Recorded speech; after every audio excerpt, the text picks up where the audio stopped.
动物界最暴力的两性关系，进化出螺旋状生殖器，鸭子该如何繁衍？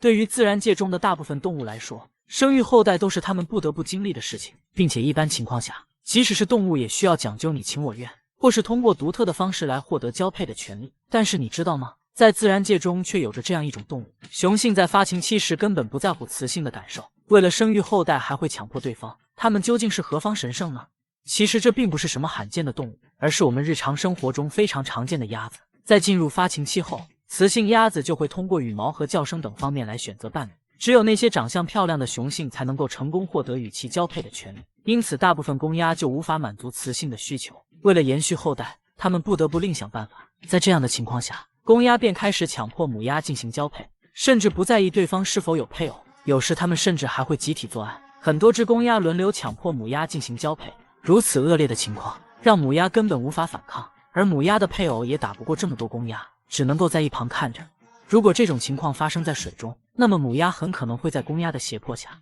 淹死在水中。其实这种情况对于鸭子来说并不是什么稀罕的事情，每到发情期的时候，常常会有母鸭子经历这样的事情。根据研究人员的观察数据可以发现，繁殖期间的雌鸭有1/3都是在不情愿的情况下进行交配的。为什么鸭子在失去交配的权利后会变得如此暴躁呢？其实这是因为野外雌性鸭子的数量要远远少于雄性，因此大部分雄鸭的交配需求得不到满足，找不到配偶的它们只能从同性下手，解决自己的生理需求，并且在不断的进化过程中，雄鸭进化出了与其他鸟类完全不同的生殖器官。要知道，大部分品种的鸟类都是通过泄殖腔进行交配的，而雄鸭则进化出了螺旋状的生殖器，长度甚至可以达到20厘米，并且交配的速度极快，只需要几秒钟的时间就能够完成交配。更重要的是，雄鸭的生殖器上还长着一些褶皱和肉刺，这样就能够在强迫雌鸭进行交配的时候，防止对方挣脱，提高自己交配的成功率。除此之外，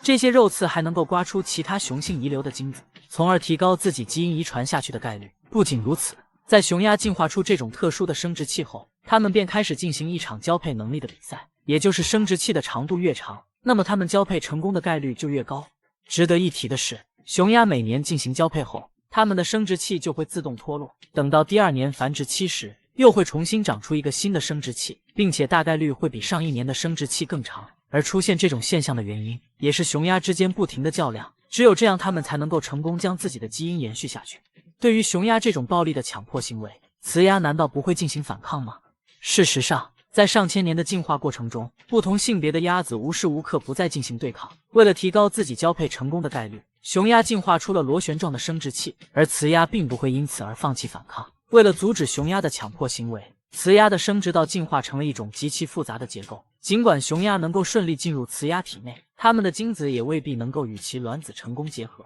当然，雌鸭的反抗并没有因此结束，它们甚至进化出了可以控制生殖道肌肉的能力。如果遭到了雄鸭暴力强迫，它们生殖道的肌肉就会紧缩。在这样的情况下，雄鸭的精子很难与雌鸭的卵子相结合。专家们的研究报告指出，被强迫的雌鸭怀孕的概率只有2%，也就是说，它们避孕的成功率高达80%。既然雌鸭怀孕的几率如此之低，难道不会影响它们正常的繁衍吗？很明显，雌鸭也考虑到了这个问题，所以在它们自愿交配的时候，生殖道的肌肉会十分放松，这样就能够让雄鸭的精子顺利的与卵子结合，从而达到受孕的目的。值得一提的是，并不是所有品种的雄鸭都会做出这种强迫异性的行为，只有一些比较极端的鸭子还在继续与异性进行对抗，而大部分鸭子已经放弃了螺旋状的生殖器，并且采取了与绝大多数鸟类相同的泄殖腔交配。本期视频到这里就结束了，对此你还有什么想说的吗？欢迎在评论区留言。